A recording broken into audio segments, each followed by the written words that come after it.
नमस्कार, देवभूमि समाचारों में आप सभी का स्वागत है। मैं प्रियंका मलिक हाजिर उत्तराखंड की तमाम छोटी बड़ी खबरों के साथ। लेकिन सबसे पहले नजर इस वक्त की हेडलाइंस पर। हल्द्वानी में 2 दिवसीय जिला भ्रमण पर मंत्री धन सिंह रावत, बीजेपी पदाधिकारियों और विधायकों के साथ की बैठक। पार्टी गुटबाजी पर बयान, कहा भाजपा नहीं कांग्रेस में है गुटों की लड़ाई। उत्तराखंड में इन्वेस्ट इंडिया की ओर से वन डिस्ट्रिक्ट वन प्रोडक्ट की शुरुआत। प्रदेश के 13 जिलों से चुने गए 13 अलग अलग प्रोडक्ट्स उत्पादों को अंतर्राष्ट्रीय बाजार में मिलेगी नई पहचान। 2025 के लिए धामी सरकार के चिंतन मंथन से निकलेगा अमृत। उत्तराखंड के विकास का रोड मैप तैयार करने की रही भरपूर कोशिश। सवाल, सुझावों के बाद विकास में कैसे आएगी गति।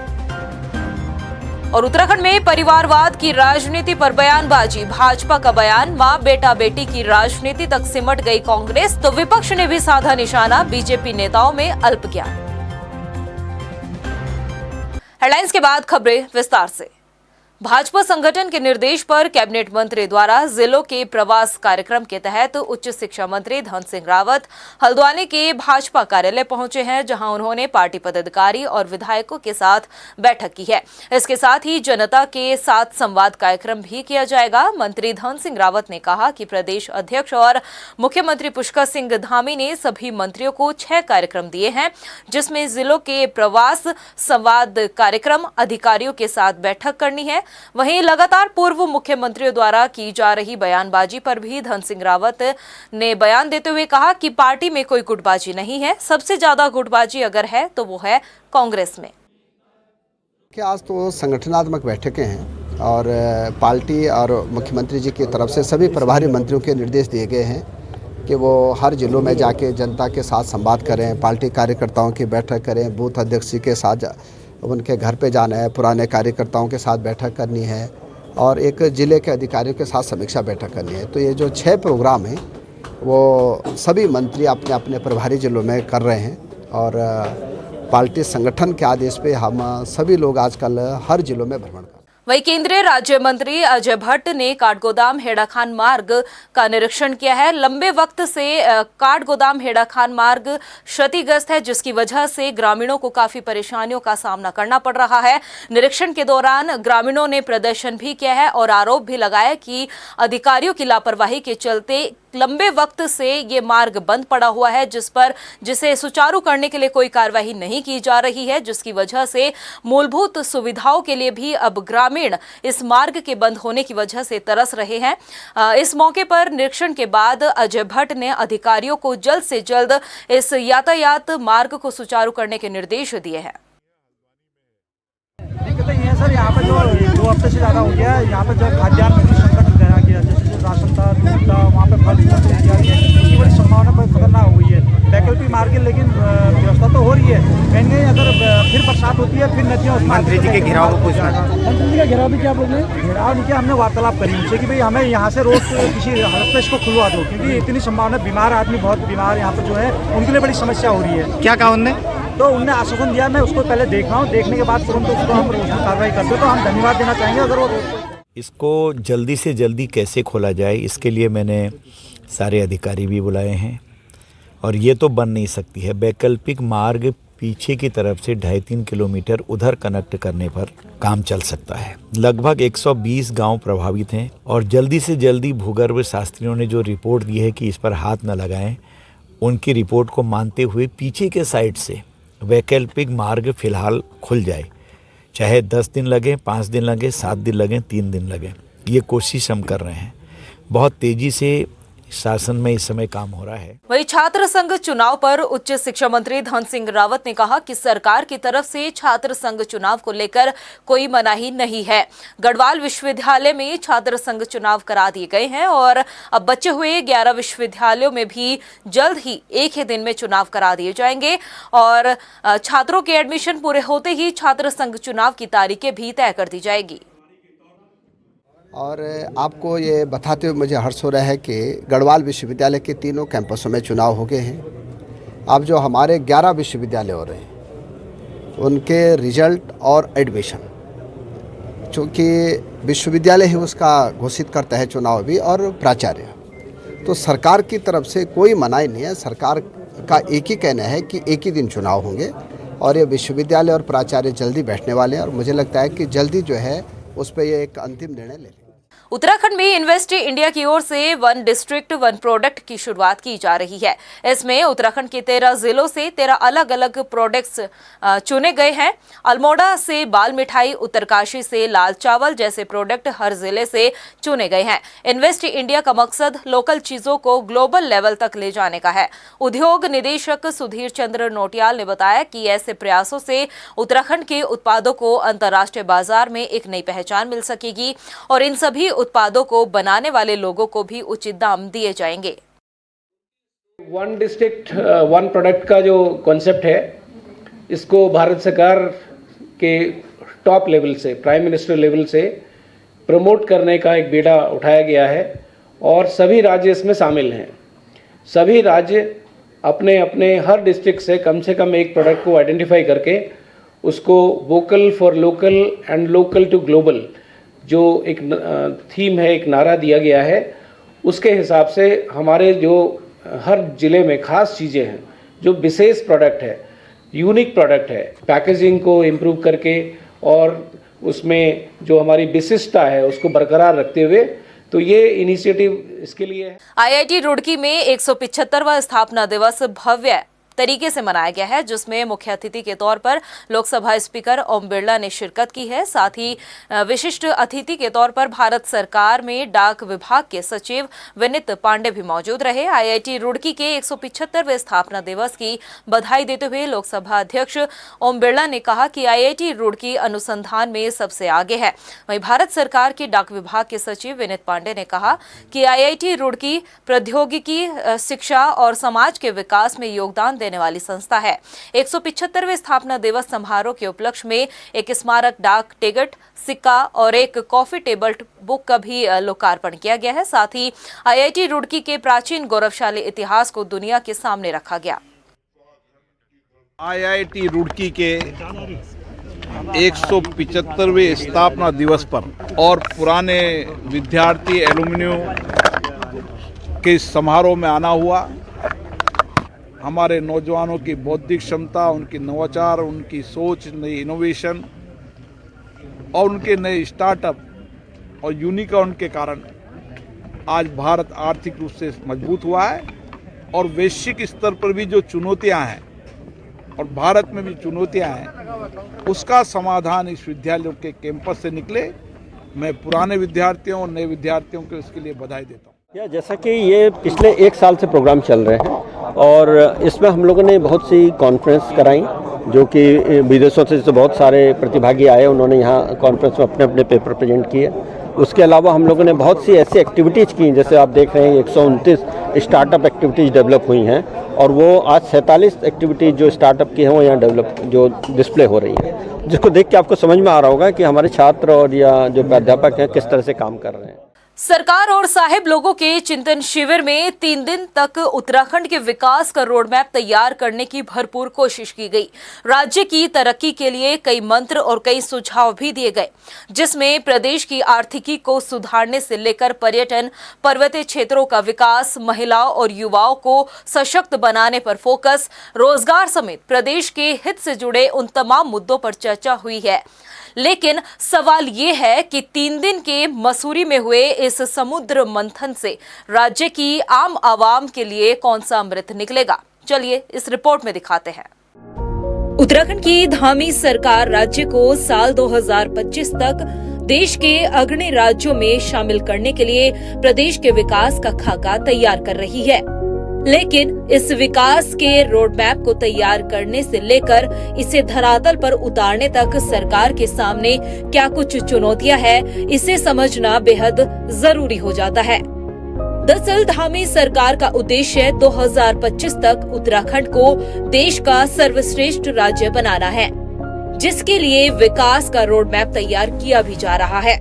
लाल बहादुर शास्त्री राष्ट्रीय प्रशासन अकादमी में चले चिंतन शिविर में भी धामी सरकार के मंत्रियों और अधिकारियों ने विकास का खाका तो तैयार कर लिया है, उसे धरातल पर उतारने के लिए मंत्री और अधिकारियों ने कई मंत्र और सुझाव भी दिए हैं। लेकिन सवाल ये उठता है कि क्या मंथन और सुझाव देने से विकास को गति मिलेगी? सवाल ये भी उठता है कि सरकारी मशीनरी के कामकाज में वो कौन सा बदलाव आएगा जो विकास को गति दे पाएगा। दरअसल इस समय सरकार का पूरा फोकस राज्य की आर्थिकी को बढ़ाने और विकास को गति देने पर है। इसे अमली जामा कैसे पहनाया जाए, इसके लिए प्रदेश की सरकार चिंतन शिविर का आयोजन कर रही है, जिसमें राज्य की आर्थिक स्थिति, पर्यटन, दुरुस्त गांवों का विकास, महिलाओं और युवाओं को सशक्त बनाने पर फोकस, रोजगार के अवसर पैदा करना, खेती और बागवानी करने वाले किसानों को सहूलियत कैसे मिले, इस पर चर्चा, वन विभाग, आयुष विभाग, कानून व्यवस्था जैसे तमाम उन मुद्दों पर चर्चा हुई जिससे राज्य का विकास और जनता को लाभ मिल सके। संबंधित विभाग के मंत्री और अधिकारियों ने अपने अपने सुझाव भी दिए, जिन पर अब आगे कार्य योजना तैयार कर काम भी किया जाएगा। लेकिन सरकार के सामने 2025 तक जाने में कई चुनौतियां मुंह बाए खड़ी है। विकास की राह पर चलने के लिए मंत्री और अधिकारियों को आपस में समन्वय बनाकर ही काम करना होगा। लेकिन जैसे कि अक्सर देखने को मिलता है कि अधिकारी मनमाने ढंग से काम करते हैं, ऐसे में 25 का लक्ष्य हासिल कर पाना मुश्किल होगा। विपक्ष भी इस बात को मान रहा है कि प्रदेश में नौकरशाही हावी है। कांग्रेस के प्रदेश अध्यक्ष करण महारा का कहना है कि जब तक राज्य सरकार अफसरों की तानाशाही पर लगाम नहीं लगा देती, तब तक राज्य का विकास नहीं हो पाएगा।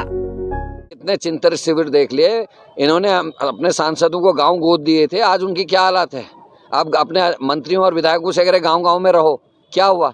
वहाँ जो हमारे जो सबसे बड़े अधिकारी हैं स्टेट के, चीफ सेक्रेटरी ने ये कहा कि फाइलों में तेरी फाइल मेरी फाइल मत करें। मुख्यमंत्री ने कहा है फाइलों में लीपा पोती ना करें। ये दिखाता है कि लाल फीता शाही हावी है और उसके क्या कारण है, इसकी तह पे मुख्यमंत्री को जाना चाहिए। मुख्यमंत्री को प्रशासनिक अधिकारी कोई सहयोग प्रदान नहीं कर रहे, ऐसा हमको प्रतीत होता है। और ऐसी स्थिति में राज्य के लिए कितनी बड़ी चिंतन शिविर कर लें, कोई फायदा होने वाला नहीं है।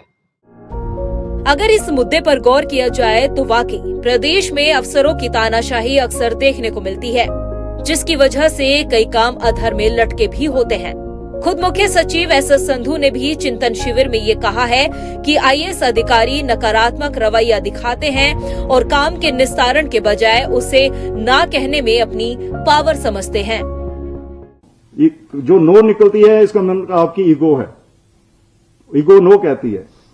आप हाँ कहिए, उसकी कोशिश करिए, नहीं कोई रास्ता निकलता फिर उसको बता दीजिए कि ये दिक्कत आ रही है इसलिए हम नहीं कर पा रहे। लेकिन पहले आधी बात सुनते ही नो कह देना, बहुत ऑफिसर ऐसे हैं हमारे, अभी बात पूरी भी नहीं कही, नहीं ये नहीं हो सकता।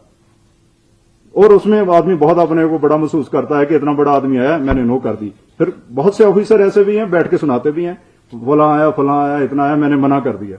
अरे मना करने में you are paid to deliver things, you are paid salary not to say no, not to stop things. Find a way, if you are intelligent find a way, कैसे करना है। रूल हमने बनाए, अक्सर हम रूल कोड करते हैं, ये रूल अलाउ नहीं करता। अगर इश्यू इतना बड़ा है तो रूल चेंज कर दें, हम ही ने तो बनाया है, किसने बनाए हैं रूल। मुख्यमंत्री पुष्कर सिंह धामी का भी मानना है कि चिंतन के साथ चिंता भी जरूरी है, तभी विकास को गति मिल पाएगी। कितना किसने परफॉर्म किया है, किसने अच्छा काम किया है, आउटपुट दिया है, और सभी को चिंतन के साथ यहाँ चिंता भी करनी होगी कि राज्य हमारा देश के श्रेष्ठ राज्यों में बने, हमारा 2025 में हम अग्रणी राज्यों में शामिल हों। उसके लिए लगातार 3 दिवसीय यहाँ पर चिंतन चलेगा और इस चिंतन से मेरा मानना है कि निश्चित रूप से अमृत निकलेगा। मुख्यमंत्री पुष्कर सिंह धामी की माने तो चिंतन शिविर से जो अमृत निकला है वो आने वाले दिनों में राज्य में मील का पत्थर साबित होगा। सभी विभाग 5 से 10 साल के रोड मैप पर मिलकर काम करेंगे। ऐसे में देखना ये होगा कि राज्य सरकार ने 2025 का जो लक्ष्य रखा है उस लक्ष्य को हासिल करने के लिए अब किस तरह से कार्य योजना बनाकर काम होता है और इस लक्ष्य को हासिल करने में अधिकारी कितना सहयोग करते हैं। टाइम टीवी के लिए देहरादून से ब्यूरो रिपोर्ट। उत्तराखंड विधानसभा में बैकडोर से हुई भर्तियों पर हाईकोर्ट के फैसले के बाद अब स्पीकर रितु खंडूरी के फैसले की काफी सराहना हो रही है। बैकडोर से हुई नियुक्तियों से जब पर्दा उठा तो इस मामले को गंभीरता से लेते हुए विधानसभा अध्यक्ष रितु खंडूरी ने गहनता से जांच कराई और 228 कर्मचारियों को बर्खास्त कर दिया गया। उनके इस फैसले को अब हाईकोर्ट ने भी सही माना है। ये रिपोर्ट देखिए। उत्तराखंड विधानसभा में बैकडोर से हुई भर्तियों पर हाईकोर्ट ने 228 कर्मचारियों की बर्खास्तगी के फैसले को सही माना है। हाईकोर्ट ने विधानसभा अध्यक्ष रितु खंडूरी के फैसले को सही ठहराते हुए कर्मचारियों की बर्खास्तगी को यथावत रखा।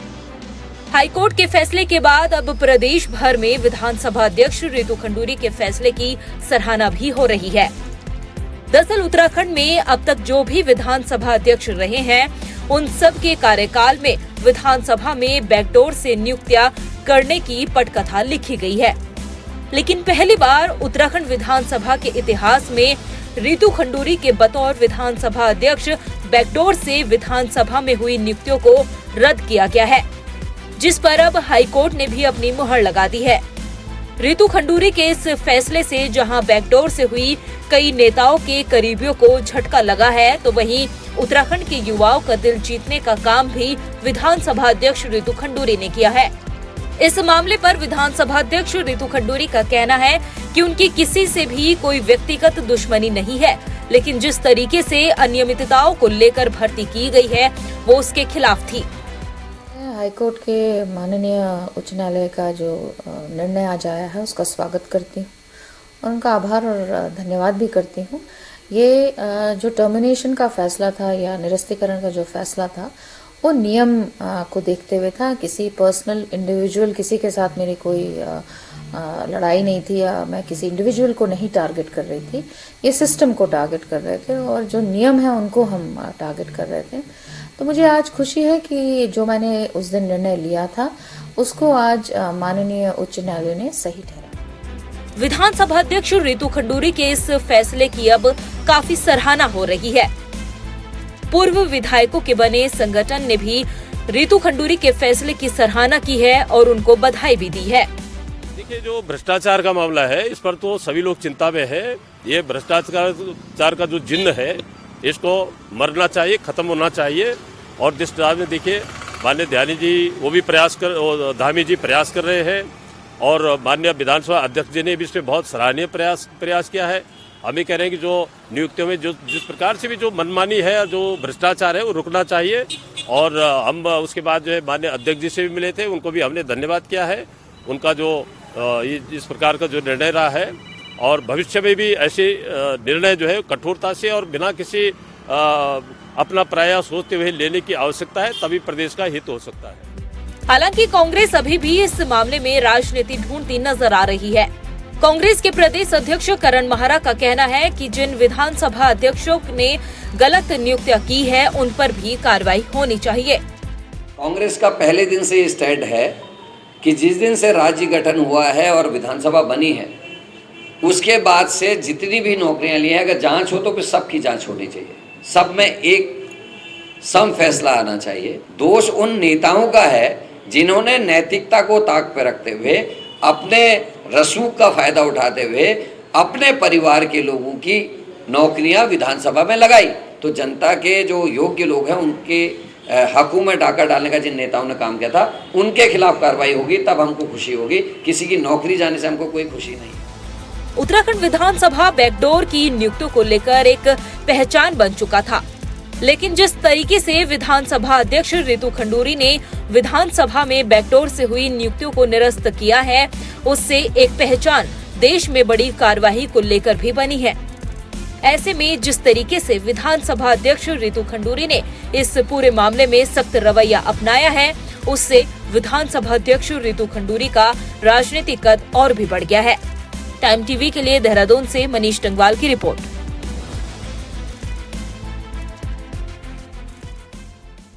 उत्तराखंड में भाजपा और कांग्रेस एक दूसरे पर कटाक्ष करने का कोई मौका नहीं छोड़ते हैं और इन दिनों प्रदेश की सियासत में परिवारवाद को लेकर वार पलटवार का दौर खूब देखने को मिल रहा है।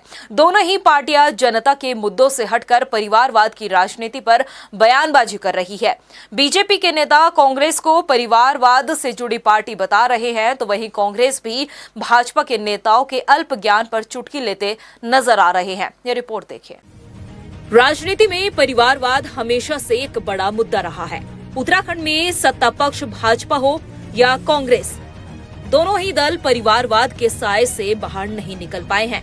फायदा लेने के लिए सियासी दलों ने परिवारवाद को जब चाहा अपना लिया और जब चाहा इस मुद्दे पर सियासत छेड़ दी और ऐसा ही कुछ प्रदेश की राजनीति में इन दिनों देखने को मिल रहा है। परिवारवाद को लेकर सत्ता पक्ष हो या कांग्रेस एक दूसरे पर वार पलटवार कर रहे हैं, लेकिन परिवारवाद की राजनीति के मामले में कांग्रेस हमेशा से टारगेट पर रही। भाजपा के प्रदेश प्रवक्ता विपिन कैंथोला ने एक बार फिर सूबे की राजनीति में आग में घी डालने का काम किया है। उन्होंने कहा कि जैसे देश की राजनीति में कांग्रेस के नेता माँ बेटा बेटी की राजनीति तक सिमट कर रह गई है, वैसे ही उत्तराखंड में भी कांग्रेस की राजनीति जीजा साले और भतीजी के इर्द गिर्द घूम रही है, जिससे साफ अंदाजा लगाया जा सकता है कि कांग्रेस का भविष्य अब गर्त में है। ये कांग्रेस जो पार्टी है ना वो पार्टी है ना संगठन है। आज कांग्रेस परिवार की पार्टी बनती नजर आ रही है। आप दिल्ली में उनका केंद्रीय नेतृत्व देखेंगे तो माँ बेटी बेटा और जीजा की पार्टी है, और उत्तराखंड में आकर के आप देख लेंगे तो जीजा साला भतीजी भतीजे की पार्टी है। तो कांग्रेस आज केवल और केवल परिवार की पार्टी हो गई है। इस प्रकार से दिल्ली के अंदर माँ बेटी बेटा और जीजा की पार्टी है, उसी प्रकार यहाँ साला जीजा साला और भतीजी की पार्टी है। भाजपा ने परिवारवाद के मुद्दे पर कांग्रेस को हमेशा घेरा है, लेकिन तस्वीर का दूसरा पहलू ये भी है कि भाजपा खुद परिवारवाद की छाया से महफूज नहीं रह पाई। कांग्रेस की प्रवक्ता गरिमा दसवानी ने पलटवार करते हुए कहा कि भाजपा के नेताओं को अल्प ज्ञान है। कश्मीर से लेकर कन्याकुमारी तक भाजपा के दिग्गज नेताओं के बेटे और परिवार से जुड़े लोग बीजेपी की राजनीति में साफ तौर पर दिखाई देते हैं। भारतीय जनता पार्टी के नेताओं को प्रवक्ताओं को अल्प ज्ञान है। शायद मैं कहना चाहूंगी अपने गिरेबान में झांकिए और पूरा कश्मीर से लेकर कन्याकुमारी तक का परिदृश्य देख लीजिए। ये जय शाह कौन है? कौन है ये पंकजा मुंडे? कौन है तमाम, चाहे वसुंधरा राजे का बेटा हो, चाहे वो राजनाथ का बेटा हो, चाहे वो अमित शाह का बेटा हो, सबके पास आज लॉलीपॉप पोजीशंस हैं। तो जिनके घर शीशे के होते हैं वो दूसरों पर पत्थर नहीं मारा करते और राजनीति काबिलियत पे चलती है। आप एक बार को प्लेटफॉर्म तो रिश्तेदारी के बल पर दे सकते हैं, लेकिन उस प्लेटफॉर्म को सस्टेन करना अपनी काबिलियत पर निर्भर करता है। तो जो आरोप वो लगा रहे हैं इसीलिए लगा रहे हैं क्योंकि वो लंबी लकीर नहीं खींच पा रहे हैं। हमेशा आप देखेंगे इंसान बुराई उसी की करता है जो उससे क्षमता में ज्यादा अच्छा होता है। परिवारवाद को लेकर भले ही सत्ता पक्ष भाजपा और कांग्रेस एक दूसरे पर वार पलटवार कर रहे हो, लेकिन हकीकत यही है कि विरासत में मिली सियासत में पांव जमाने का मौका जिसे मिला उसने उस मौके को जाने नहीं दिया है, चाहे फिर उसमें भाजपा हो या कांग्रेस। टाइम टीवी के लिए देहरादून से सुशांत सिंह की रिपोर्ट। कांग्रेस के प्रदेश अध्यक्ष करण महारा ने बगैर किसी का नाम लिए कहा है कि कुछ लोग कांग्रेस में दिखते हैं लेकिन उन्होंने अपने गर्लफ्रेंड को भाजपा ज्वाइन करा रखी है। महारा यही नहीं थमे, उन्होंने कहा कि भाजपा ने कांग्रेस में कई एजेंट भी छोड़ रखे हैं जो दिन भर कांग्रेस दफ्तर में बैठते हैं लेकिन शाम को भाजपा नेताओं से मिलने उनके घर पर जाते हैं। कांग्रेस प्रदेश अध्यक्ष करण महारा ने ये बयान दिया है जो कि अब सोशल मीडिया पर काफी वायरल भी हो रहा है, जिस पर अब भाजपा ने भी पलटवार किया है। बीजेपी की प्रदेश प्रवक्ता सुनीता विद्यार्थी ने कहा कि ये बयान कांग्रेस अध्यक्ष की मानसिकता को दर्शाता है। उन्होंने कहा कि ये बयान महिला विरोधी है। साथी से कह रहा हूं, कांग्रेस में बैठे हुए लोग तुम्हारा चरित्र हरण करने का भी काम करेंगे। आपके ऊपर कोई उंगली ना उठा सके, इस बात का ध्यान रखो, क्योंकि ये जो लोग हैं जिनको बीजेपी ने कांग्रेस में डाला है या बीजेपी के जो सहयोगी हैं वो निश्चित तौर पर कांग्रेस के हर उस आदमी का विरोध करेंगे, उसकी चरित्र हत्या करेंगे जो कांग्रेस को मजबूत करने का काम करेगा। कांग्रेस में बैठे हुए वो दुष्ट लोग जो बीजेपी से मिले हुए दिन में कांग्रेस के दफ्तर में होते हैं, रात को भारतीय जनता पार्टी के नेता के घर में होते हैं, दिखते कांग्रेस के हैं और अपनी गर्लफ्रेंडों को जो है बीजेपी में ज्वाइन कराते हैं, ऐसे लोगों से कांग्रेस को बचाने की जिम्मेदारी आप लोगों को देनी। देखिए, प्रदेश अध्यक्ष कांग्रेस कर्ण महाराज जी का जो ये बयान है, ये अपने आप में किस मानसिकता को दर्शित करता है, ये हम सबके सामने है। वो किस प्रकार से, अगर उनके संगठन में कोई कमियां हैं तो उनका दायित्व बनता है कि वो अपने संगठन को समझाएं, सुलझाएं, जो भी उनकी समस्याएं हैं। गर्लफ्रेंड की बात देखिए, इनकी मानसिकता किस प्रकार से महिला विरोधी ये लोग हैं कि ये लोग जो है महिलाओं को किस प्रकार से गर्लफ्रेंड इस तरीके से संबोधित कर रहे हैं। और अगर ऐसा भी है तो उनको अपने जो भी संगठन की नीति है उस पर चलना चाहिए और संगठन को संगठन के लोगों को विश्वास में लेके ये अपनी बात रखनी चाहिए, ना कि इस तरीके से अपने ही लोगों को तोड़ने के लिए उनकी बेइज्जती करनी चाहिए। प्रदेश में 35 पूर्व विधायकों के संगठन का गठन किया गया है, जिसे लोहाघाट विधानसभा क्षेत्र से 2 बार के भाजपा विधायक रहे पूरण सिंह फर्त्याल ने भी अपना समर्थन दिया। पूर्व भाजपा विधायक पूरण सिंह फर्त्याल ने कहा कि संगठन जनता और प्रदेश हित से जुड़े मुद्दों को प्राथमिकता से उठाएगा और सरकार को जगाने का काम करेगा। तो एक तीसरे मोर्चे के तौर पर नहीं है, पूर्व विधायक जो विधि के जानकार भी होते हैं और जनता का नेतृत्व करे हुए लोग हैं, उनको आज उत्तराखंड की अपनी एक चिंता है। उसी के तहत उनने एक पूर्व विधायकों का एक सम्मेलन टाइप का किया है और सभी पूर्व विधायकों को एकजुट करके जन भावना को, जो वर्तमान में परिस्थितियां उत्तराखंड में चली हैं, उसके बारे में चिंतन मंथन करने के लिए ही ये एक तीसरे मोर्चे के रूप में नहीं है। ये केवल जनता की आवाज को सरकार तक पहुंचाने के लिए, जन समस्याओं को लेकर, इसके लिए इसका एक गठन होने जा रहा है। वहीं कुमाऊं में पुलिस अब बड़े पैमाने पर बॉर्डर चेकिंग और सत्यापन अभियान चलाने जा रही है। डीआईजी कुमाऊं नीलेश आनंद भरने ने बताया कि पूरे कुमाऊं मंडल में अपराध नियंत्रण और अपराधियों पर अंकुश लगाने के लिए बड़े पैमाने पर ड्राइव चलाया जाएगा। खासकर उधम सिंह नगर के बॉर्डर पर विशेष चेकिंग अभियान चलेगा। अक्सर देखा जा रहा है कि उत्तर प्रदेश और नेपाल से लगी सीमाओं पर अपराधियों का काफी ज्यादा मूवमेंट रहता है। डीआईजी ने कहा कि मैदानी इलाकों में पुलिस की कमी भी है, जिसको देखते हुए अब पहाड़ से 15 दिन के लिए पुलिस कर्मियों को तराई में तैनात किया जाएगा, जिससे अपराध और ट्रैफिक की समस्या से निजात मिल सके।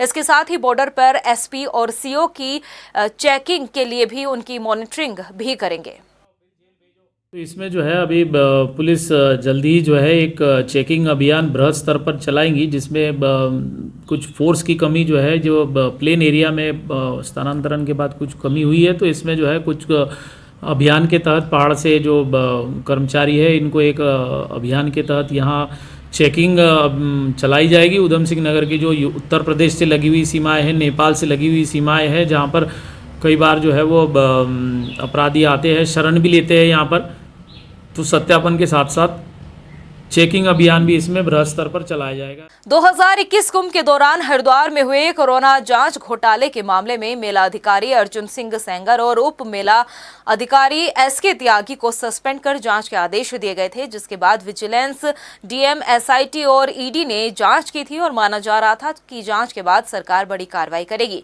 लेकिन अब सरकार ने जांच पूरी होने के बाद सस्पेंड अधिकारियों की बहाली करने के साथ ही नई जांच समिति का गठन कर दिया है, जिसका अध्यक्ष स्वास्थ्य महानिदेशक शैलजा भट्ट को बनाया गया है। नहीं, हमको जैसा शासन आदेश प्राप्त हुआ, हम उसी के अनुरूप काम कर रहे हैं।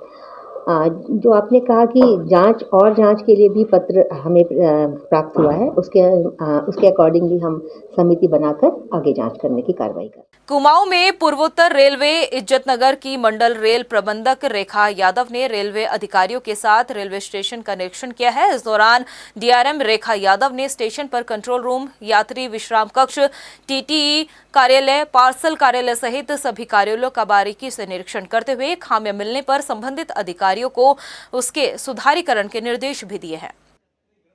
रेगुलर इंस्पेक्शन है, और क्योंकि हम अभी आपको ज्ञात होगा नए ही यहाँ ज्वाइन किए, तो अपने आप को हम फेमिलराइज कर रहे हैं अपने डिवीजन के डिफरेंट स्टेशन से, सेक्शन से। तो ये उस कड़ी में एक इंस्पेक्शन था।